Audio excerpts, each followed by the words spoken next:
Dans une petite ville tranquille, où les saisons se succédaient avec régularité, l'approche d'Halloween était toujours une source d'excitation pour les enfants. Les rues se paraient de décorations fantasmagoriques, les magasins se remplissaient de bonbons à profusion, et chaque jardin se métamorphosait en un labyrinthe hanté.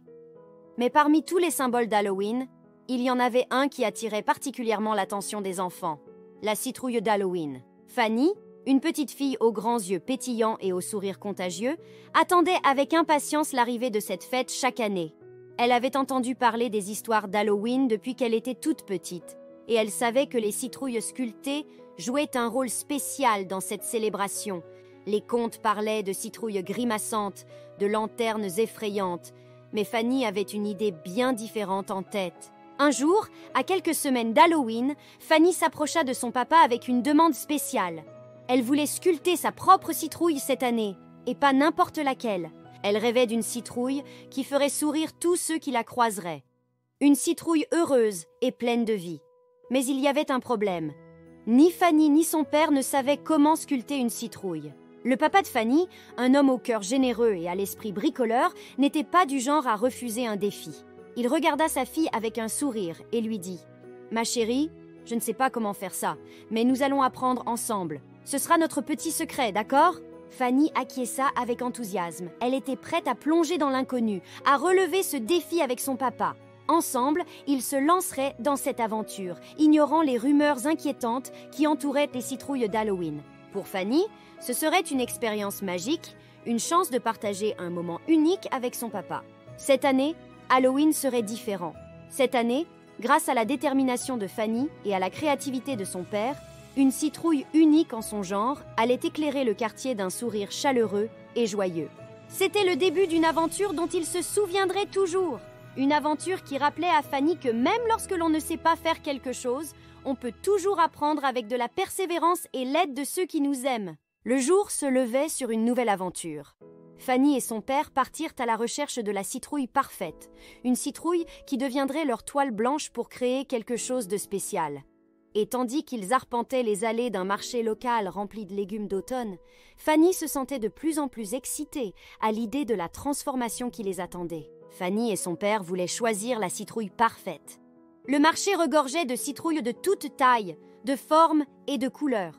Fanny les examinait une à une, cherchant celle qui serait parfaite pour leur projet spécial. Après un certain temps, elle la trouva. Une citrouille de taille moyenne, ronde et orange vif. Elle était parfaite pour ce qu'ils avaient en tête. Son père la prit délicatement dans ses bras et ils se dirigèrent vers la caisse enregistreuse, excités par l'aventure qui les attendait. De retour à la maison, Fanny et son père installèrent leur citrouille sur la table de la cuisine. Fanny avait hâte de commencer, mais elle ne savait pas par où. Son père, comprenant sa confusion, lui proposa de faire équipe pour ce projet spécial.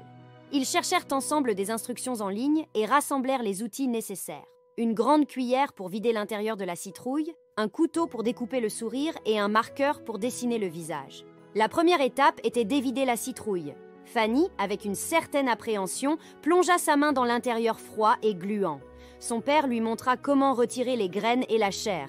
Et bientôt, elle se mit à rire alors qu'il se lançait dans cette tâche désordonnée. Avec délicatesse, Fanny et son père tracèrent un sourire chaleureux sur la surface lisse de la citrouille. Chaque courbe et chaque ligne étaient dessinées avec amour, avec l'intention d'insuffler à ce visage sculpté une chaleur sincère. Ils prirent le temps de choisir les yeux, des yeux bienveillants qui semblaient presque rire. Fanny avait une vision claire. Leur citrouille devait arborer un sourire si accueillant qu'il réchaufferait le cœur de tous ceux qui auraient le privilège de le voir. Son père se mit au travail avec une précision incroyable, suivant les contours dessinés avec une habileté exceptionnelle. Chaque coup de couteau était empreint de détermination et d'affection pour sa fille. Une fois le travail achevé, ils allumèrent une petite bougie à l'intérieur de la citrouille. La flamme vacillante projeta des ombres douces à travers les découpes minutieusement réalisées. Alors, quelque chose de magique se produisit. Le sourire de la citrouille s'illumina d'une lueur douce, une lueur qui semblait incarner toute la chaleur et la gentillesse du monde. Fanny et son père restèrent là, émerveillés par le résultat de leur travail commun. La citrouille rayonnait d'une beauté simple mais puissante, et le sourire qu'elle portait était un véritable trésor. C'était le sourire de l'amitié, de l'amour et de l'esprit d'Halloween qui brillait à travers les ténèbres de la nuit. Le lendemain, alors que le soleil se levait sur leur quartier, Fanny et son père observaient depuis la fenêtre. Ils virent des voisins s'arrêter devant leur maison pour admirer leur citrouille unique. Des enfants riaient en la voyant et des adultes prenaient des photos. Le sourire chaleureux de la citrouille réchauffait vraiment les cœurs. Fanny était comblée de bonheur en voyant les réactions positives de tous. Elle savait que son choix de faire une citrouille amicale était le bon. Cette citrouille spéciale avait apporté de la joie à son quartier et cela la remplissait de fierté. La journée précédant Halloween, Fanny organisa un 4 heures spécial avec ses amis. Ils s'amusèrent à raconter des histoires effrayantes et à déguster des friandises. Puis, ils sortirent pour montrer leur citrouille unique à tout le quartier. Les sourires sur les visages de leurs amis et voisins confirmèrent que leur projet avait réussi. Le soir de la nuit d'Halloween, alors que des rires des enfants résonnaient dans l'air et que les rues étaient remplies de jeunes sorcières, de petits vampires et de mini-monstres, tous joyeux et excités à l'idée de récolter des friandises. Fanny décida de sortir avec son père pour profiter de l'ambiance festive. Ils étaient tous les deux déguisés en sorciers, avec des chapeaux pointus et des capes étincelantes. Fanny portait même une fausse baguette magique qu'elle agitait en riant. Ils se promenaient dans les rues, s'arrêtant pour discuter avec des voisins et admirer les décorations d'Halloween. Les maisons étaient ornées de toiles d'araignées géantes, de fantômes suspendus aux arbres et de citrouilles sculptées. Chaque maison avait son propre charme effrayant.